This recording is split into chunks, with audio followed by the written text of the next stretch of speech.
All right, hey everyone. This week is UFC 292, and we are back with our picks and predictions for this week's fight card. It is Aljamain Sterling versus Sean O'Malley. That is the main event. Co-main event is, of course, Weili versus Amanda Lemos. Um, Now, for this week, we're not going to go over every single fight, at least not in detail. We're mostly just going to go over the fights that we think are going to be the funnest, and we'll get a little more in depth as we get to the top five. So I guess we could just start off right away with this first fight. Again, not gonna go way into too much depth, but um, Maryna Moroz versus Karine Silva. Now, to be honest, I don't know much about this fight, but should be a good one. Both are on a streak. Although I think Maryna Moroz just lost, but she's very good, so should be one to watch out for. Again, as always, probably just go over 2.5 on this one. And probably say the same for the Andrea Lee versus Natalia Silva. Would you agree? Just probably, yeah. Again, you're always pretty much safe with going over 2.5 on those. So again, we're not going to go too much into detail on those. Just pick over the over 2.5. But for the next one, we have Gerald Meerschaert versus Andre Petroski. Now, this is actually a pretty interesting one. This is a middleweight fight. What are your initial thoughts on this fight? Well, I know both expressed interest in fighting each other, although I think it was a long time ago. I think they wanted to establish who's the better grappler. And if I recall, that was a while back.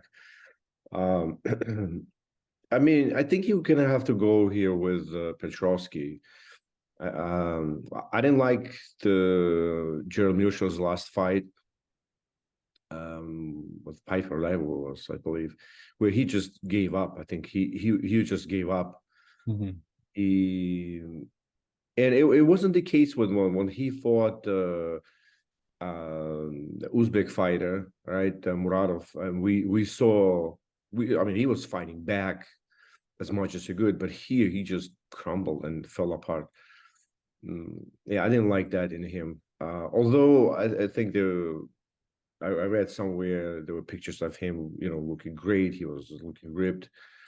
But I think I'm going to go with Petroski on that. I mean, I think he is more of a complete fighter, has more in his tool bag than just grappling. Yeah, I also will go with Andre Petroski. I think he is. I think first of all, his grappling is a little better than Gerald Meerschaert. I know he does a lot of competitions. I know Gerald Meerschaert also does a lot of competitions, but at least for in MMA, in the MMA terms, I think Gerald Meerschaert's a little too contempt on being. He's a little too okay with being on his back, and Yeah. I think Yeah. I think I've seen him pull guard before, stuff like that, and he's okay with being on his back. I've never seen Andre Petroski be okay with being on his back. He's always trying to be on top. He's always pushing forward. Gerald Meerschaert sometimes could be pushed back. He's been put away before. Andre Petroski also has a great tank, so should be an awesome fight. But I do think Andre Petroski does get it done.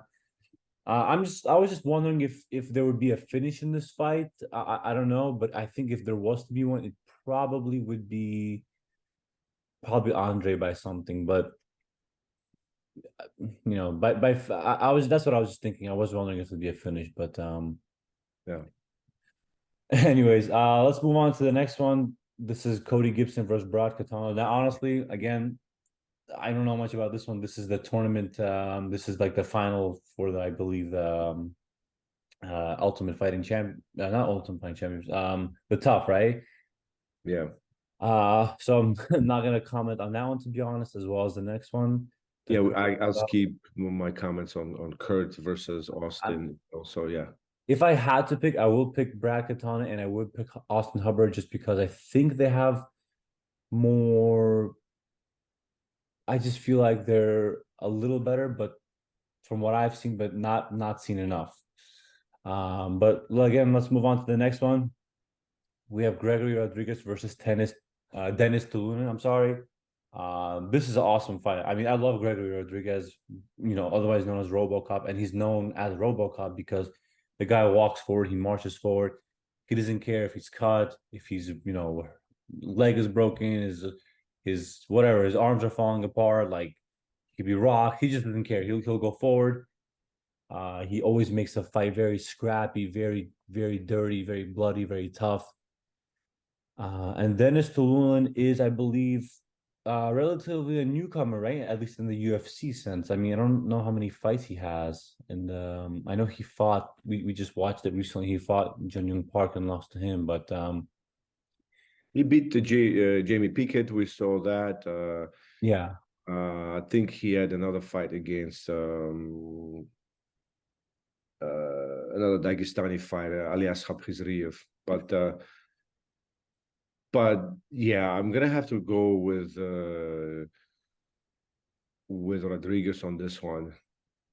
I mean, it is well. First, yeah, you did mention his ability to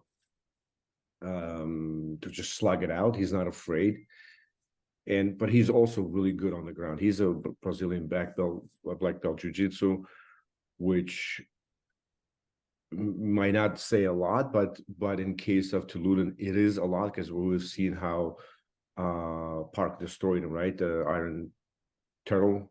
yeah, He just dismantled him, and Tiuliulin didn't really know what to do once Park mounted him. He was doing like he was going like that, and it was getting elbowed. He was doing things that I've never seen anybody do on when they mounted. yeah. I think I'm gonna go with the first round or second round TKO on this one. I mean, anything can happen. I mean, he does have a puncher's chance. There is a puncher's chance, but if I had to go with somebody, definitely with Rodrigues. And we have seen, yeah, like you said, we have seen Denis Tiuliulin lose from on the ground before, right? Like you just said the Iron Turtle. Actually, Ikram Aliskerov beat him before with submissions, and so Gregory Rodrigues, I think he beats him everywhere, standing, whether it's wrestling, whether it's if you want to see Ikram, right. Ikram, I think, beat him in ACA, right? That was in I could let's check real quick. He beat him something like that. I'm listening. Oh, Brave. It was Brave. It was Brave. Okay. Yeah, it was by Kimura. But yeah, in any case, we have Gregory Rodrigues. Should be an awesome fight. Yeah, probably second round KO, I predict, right? KO, TKO. I think Gregory gets it done. And hopefully, they give him a top 15 after that because my guy deserves it. Next up, we have another 185 found. We have a lot of 185ers today, huh? We have Chris Weidman versus Brad Tavares. This one is a little weird, right? Just because, I mean, Chris Weidman coming off that leg break. Is it already over 2 years, right? Almost 3 years of inactivity and him healing up. I think it's more than just a leg break. I know yeah. There was something went wrong with the first surgery that he had. So he had a bunch of surgeries where they basically had to take his leg apart a couple of times and put it back. I mean, I don't see him coming back, like mentally coming back from that. Brett Tavares, she's a pretty solid guy. I mean, it's been how many years we've seen Brett in top 10, right? Top 15. He's like Tim Johnson of the heavyweight division, right? Yeah. He's always there.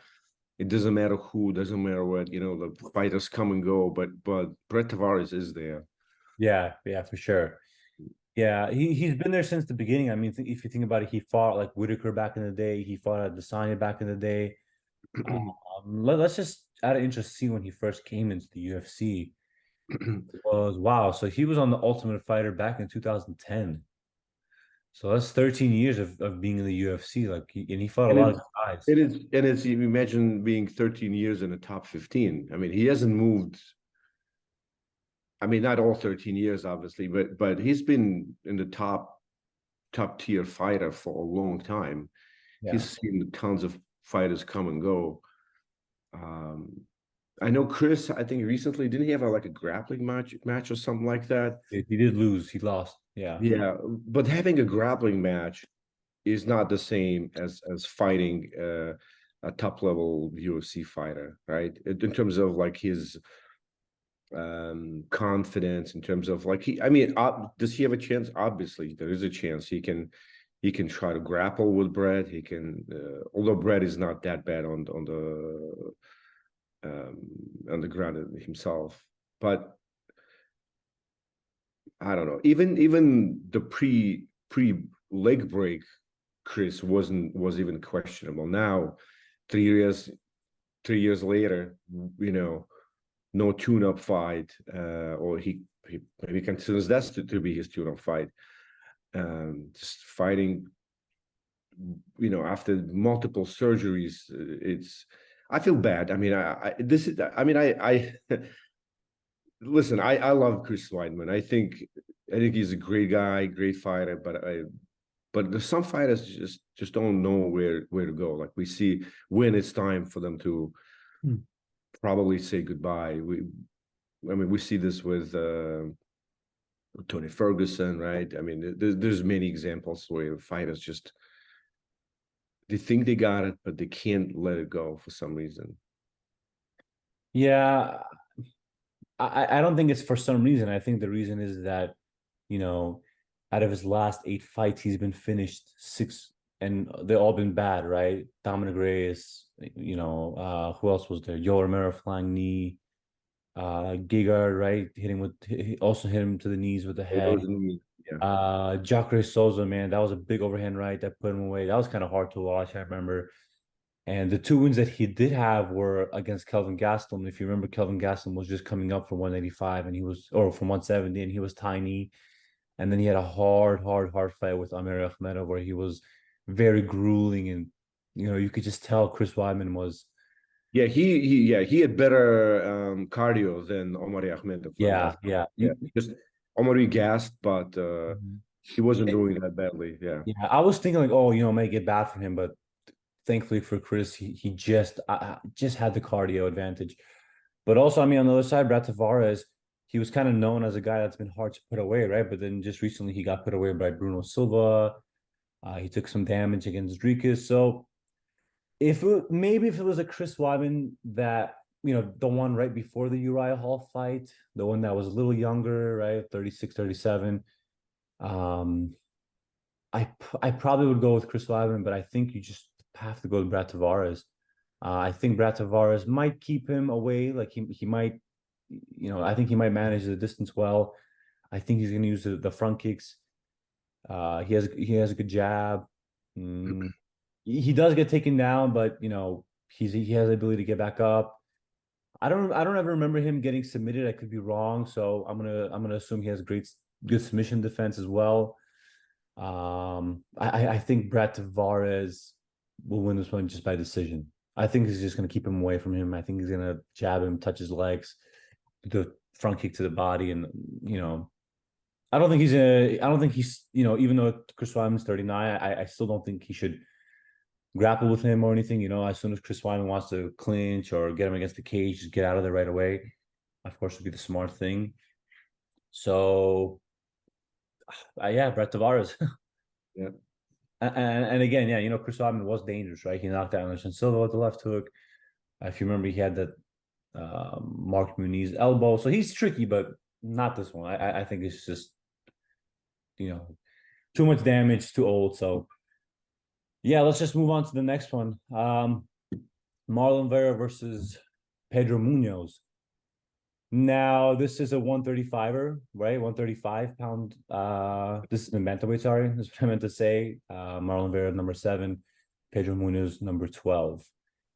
Now, what do you think about this one? I think it's a good one. I think it's going to be a good fight. Probably because of maybe mostly of Pedro Munhoz. Both are good, solid, have a solid stand-up. Both have good chins. Marlon Vera, I mean, if anything he's learned after his last fights, couple of fights, then if I'm Marlon Vera and I want to take lessons from it, then the biggest lesson I'm learning is you gotta stay more active. You can't do what you can't let you can't give away rounds, right? You Yeah. have to stay active. Yeah. I mean, he has good cardio. He is good. He has got good kicks. He is questionable on the ground. But I don't think he's that much worse than Pedro Munhoz. I think they might be. I think they might be equal. I don't know. I'd like to hear people's commentaries, like whose ground game is better. Uh, Mhm. but he should be able to win this one in decision. I mean, I do see this going the distance again, just because both have good chins, both have good cardio, and it's just a 3-round fight. I think that's um, yeah. I mean, I'm gonna go with Marlon on this one. Honestly, I have Pedro Munhoz. At first I went with Marlon Vera, but then I really thought about it. A lot of most of Marlon Vera's wins and losses are, I feel like all of his fights are kind of the same, right? He gets outworked a lot of the time, I feel like, right? Like if you think about it, Rob Font outworked him. Then Marlon Vera was, I don't want to say lucky enough, but was kind of lucky enough to land a big shot. Dominic Cruz outworked him, right? And then was lucky enough to land a big shot. Corey Sandhagen outworked him. Even Frankie Edgar was outworking him. Old Frankie Edgar was outworking him. Until he landed the big shot. Jose Aldo outworked him. So a lot of times I just feel like Marlon Vera gets outworked. He lets people come into his range. He's long, but I don't see him throwing leg kicks. I don't see him throwing jabs. I don't see him throwing front kicks. To be honest, I think Dominic Cruz was outworking him too until yeah. To your point, Dominic Cruz was outworking him until he got. yeah, and I didn't like that. So it just felt like Marlon Vera is beating guys like Frankie Edgar and not Dominic Cruz, not because he's better than them, but just because they're kind of older and their chin has already deteriorated, right? So it just felt like he's not actually. To me, I don't want to say it's lucky, right? Because of course they throw with intention to put away and to knock your opponent out, but it doesn't change the fact that he was getting outworked. He was letting them into his space. They were outspeeding him, they were outlanding him. I don't remember, was Dominic Cruz or Frankie Edgar? I think Frankie Edgar was able to take him down a couple of times. Now I don't know if Pedro Munhoz will take him down because he typically likes to slug it out, right? Like with Cody, he slugged it out, and you know, who did he just slug it out with as well? Yes, that's right, Chris Gutierrez, and we saw in that fight where he's a little more smarter in that fight. Pedro Munhoz was. So it's a tough one. It's very close, but I have just Pedro Munhoz edging him out on the scorecard. Like I don't think Marlon Vera is gonna do what he usually does, where he hurts his opponent, because Pedro Munhoz, I don't think we've ever seen him hurt, have we? Um, think about it. I mean, When was Pedro Munhoz knocked down or? I could see definitely Pedro Munhoz winning rounds if Marlon Vera fights the same fight he fought the last couple of times, then I can definitely see Pedro winning some rounds and still fight. Yeah. Yeah, but I just think yeah, I just take his last 3-4 fights into account, and I think Pedro Munhoz might just be able to outwork him. But again, yeah, you're right. If Marlon Vera wins, obviously I'll be would not be surprised at all. So you have Marlon Vera, I have Pedro. Let's move on. We have Mario Bautista versus Damon Blackshear. Damon Blackshear is stepping in on a week's notice. He just won last week. Twister. Third twister, right? We saw. Yeah, third twister. Mario Bautista is Sean O'Malley's teammate, I believe, right? And he's good. He has, what is he on, like a 4-fight streak I'm looking at right now. He's Yes. he's solid striker, solid wrestling. But it's hard to go against Bautista here. It is. Blackshear is strong though, but Blackshear I is was gonna say the way he manhandled his opponent last week, the way he just kind of threw around Johnson. If you remember, like he was throwing him around and just yeah. completely manhandling him. Mario Bautista is a smarter fighter. How's he gonna make the weight though again? Yeah, I was thinking the same thing. how's he Like making the weight to make weight again, especially Damon is a long guy. He's tall. He looks pretty ripped. He looks pretty big for the division. I don't know. Is this not like a? Are they not doing a catch weight or anything for this? They're not, right? no. That's some.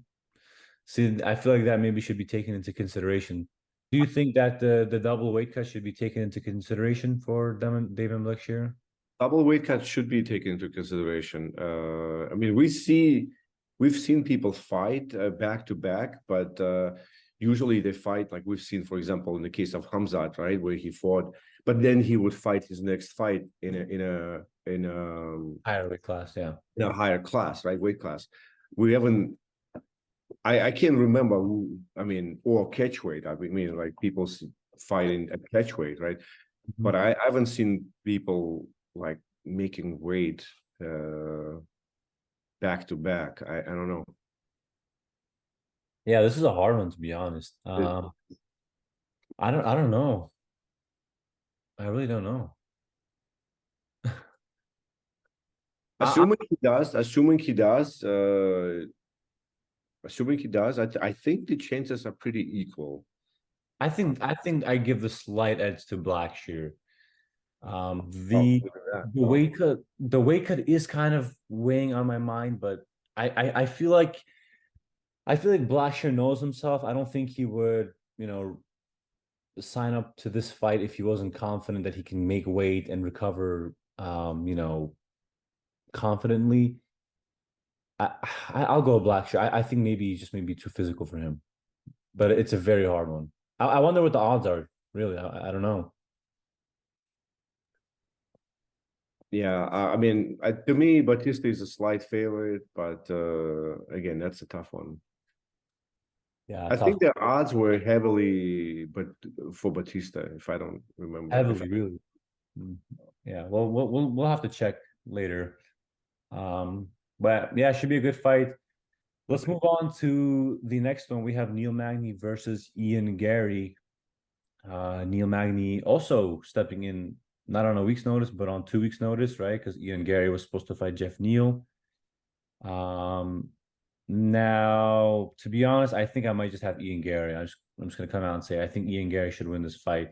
Oh yeah, I think I agree here. I think the power is too much. I think the speed. I think the fact that Neil Magny is taking this on 2 weeks' notice. He's a dog, right? Neil Magny's a dog, but he hasn't been looking great as of recently, right? I didn't like the Philip Rowe fight. I thought that was a very. I think it was a very equal know. fight. It was nothing major happened there. I There were don't a lot think of Ian Garry is clinching. going to allow There's this a kind lot of fight. There's a lot of clinching. There's a lot of nothing going on there. Yeah, and we have seen we have seen Neil Magny put away before by power punchers like Ian Garry, right? Like if you remember what's his name? Panzanibio hit him hard and put him away. Yeah. But otherwise I don't think he's been put away. I mean, knockout wise. I can check, but he is a very Shafkat was a submission, right? That was a submission. Shafkat was a submission, but Shafkat, if you remember, was outstriking him as well. He had that jab in his face constantly. He was kicking him nicely.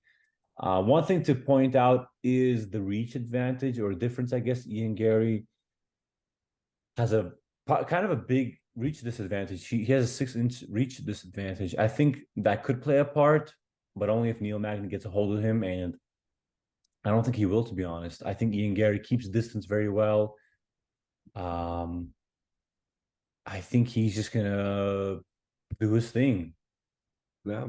And to be honest, I don't even I want Neil Magny to win. I don't like his style, but I think I just not a fan of Ian Garry's whole persona, but I think he should win. He should win. He's a 5-1 favorite as well. I don't know if you've seen that. Yeah, I know he's a big favorite. Yeah, I've seen the odds. Yeah. So I have Ian Garry. I think he'll put him win in the third round, even second round. I'll say second round. I say second round knockout. Yeah, either or, I think. Yeah. Yeah, I don't see this going the distance. Yeah. Well, I guess let's move on to the co-main event. We have Zhang Weili versus Amanda Lemos. Now, if you guys have been listening to our previous episodes, you know that we're not very big fans of women's MMA, but I personally am actually a very big fan of Zhang Weili. I think her style is incredible. I think she's an amazing striker. I love her wrestling. I love her jiu-jitsu. Should be a good fight. But I have Zhang Weili by. I think she's gonna dominate Amanda. I've seen some, some people online on Twitter being like, "Oh, this is Zhang Weili's like toughest test or whatever." I don't know. I don't see that for some reason. I know Amanda hits hard, but I think Zhang Weili is just gonna take her down and just. I don't see anything that Amanda has to offer here. Well, she hits hard. Like she does hit hard for sure. At strawweight, this is strawweight, right? It is strawweight. I don't know, man. I mean, if we were in flyweight, maybe a strawweight. Yeah, I have to go with Zhang Weili here. Yeah, I mean, Zhang Weili is I think a lot more dynamic. She has amazing kicks, spinning elbows. She doesn't just throw. Amanda Lemos will just throw one punch. She'll be predictable. Zhang Weili, amazing combinations. Again, takedowns. I mean, everyone was like, "Oh, Carla Esparza and the wrestling, blah blah blah." Zhang Weili had no problem with her wrestling, easily dominating her on the ground. I think she'll have no problem with Amanda Lemos. I think she'll put away Amanda Lemos third round, and I always predict women to go to, decision. I think she'll put her away in the third round by some sort of submission or ground and pound, to be honest. Yeah, I don't see this going the distance either. Yeah, third or fourth round. Yeah. But Amanda, she is dangerous. She does hit hard, but I think she's too predictable. Way too predictable. I might even take the under 2.5. We'll see. Maybe we will. Maybe we will. Yeah, why not? Let's move on to the main event.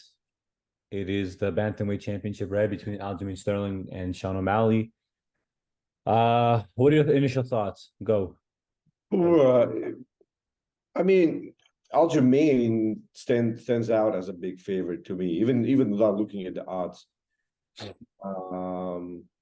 I mean, he's a much better grappler here, and I think it's important. We know Sean is a sniper; he can snipe. Yes. I mean, but who has he put away? Like, I mean, really, I mean, he fought Peter Yan, which I think he lost that fight. He did land. Everyone thinks he lost that. I mean, how many times has he landed flush on Peter? Twice, maybe. Like really, where he landed. He did have the knee, but as far as striking, I didn't see anything major from him, right? In terms of like his boxing, and he does hit hard though. He does hit hard. That's for sure. Does he have a chance? Of course. But you have to go, and I know people dismissing Aljamain Sterling's and like wrestling and Division 3 NCAA, but hey, I mean, I don't think you need to be an All-American here to to win the fight, to win the wrestling match here with Sean O'Malley. No, if you get a hold of him, I think it's going to be quick. Yeah, I mean, I've seen it. He's really good on the ground. Yeah, and we've seen Aljamain Sterling taking guys. He's taking guys down like Henry Cejudo, who is very hard to take down. He's taken down, of course, Peter Yan. He's taken down. I think he's taken down almost everyone he's fought, right, except for Marlon Vera, who that was a long time ago, of course. But We saw what he did to Corey Sandhagen, and Corey Sandhagen is a much longer guy who also likes to keep the distance. But he was able to get in and just easily take his back and backpack him and submit him. Yeah, and in terms of Sean O'Malley striking, he does have great striking. It's not very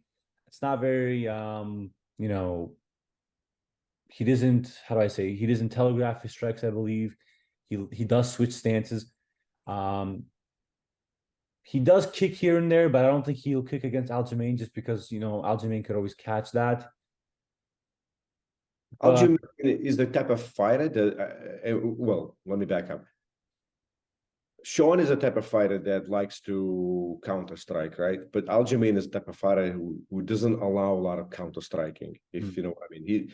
He's not a pure boxer. He's not a, you know, there's going to be very little room for Sean to strike here, to counter strike. Yeah, I just, although think, yeah, I do think there's not going to be a lot of room, but I do think, so the way I see the fight going, I do see Sean O'Malley winning the first round, to be honest. I do think some of Aljamain's first rounds are kind of dicey, right? We've seen both Peter Yan fights were very close. The first rounds, I thought.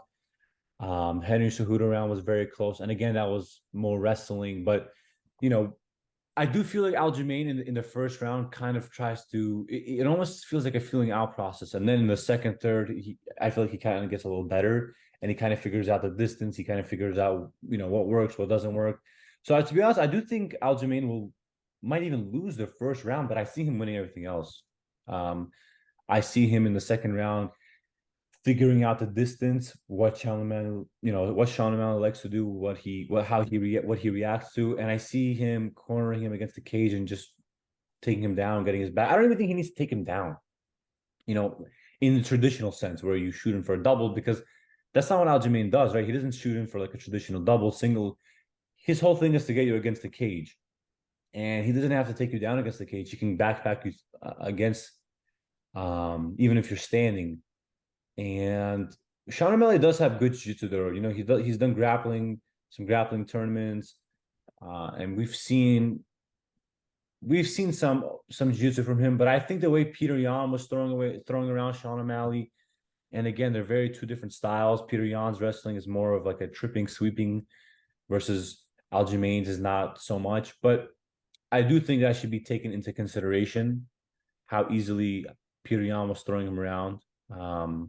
I think he had like 7 out of 8 takedowns, 7 out of 9. I could be wrong, but I remember he had like 7, 8 takedowns. And Peter Yan, we know, is not a wrestler; he's a boxer. So I think Aljamain should win this by. I see this by. I see a 4th round stoppage. Yeah, you have 4th round stoppage. I just see 4th round stoppage. I think this is going to be a night of the favorites. Yeah. Yeah, there's some pretty big favorites here. I mean, except for I guess for you, except for the Vera Munhoz fight, right? Yeah, I don't know. But as far as my picks, I think it's just going to be night of the favorites. Yeah, I mean, again, even the Vera versus Pedro Munhoz fight, I see that very, very, very close. I just don't like how Marlon Vera can sometimes be very inactive. I kind of, you know, I don't think he has fixed that. I don't think you just fixed that. Like, I don't think you like, oh, you know what, last time I came out slow, I'm just gonna come out now, guns blazing. I'm not sure if that's how it works, but he has a great team, so we'll see. But overall, I think the event is okay. You know, it's not stacked or anything like that. It was at one point, if you remember, we had Rob Fong versus Song Yudong, and we had Henry Cejudo versus Marlon Vera. We had Jeff Neal, you know, with the Ian Garry. So it was okay at one point. Of course, we're gonna watch it, even though it's not the most stacked, because we watch everything. but yeah, should be a good night of fights, and watch out for our breakdown of UFC 292. We'll do maybe Saturday or Sunday. We'll go over all the winners and losers. Yeah. Part of Enjoy the the fight. Yeah, guys, enjoy. See you soon. See you Bye-bye. soon.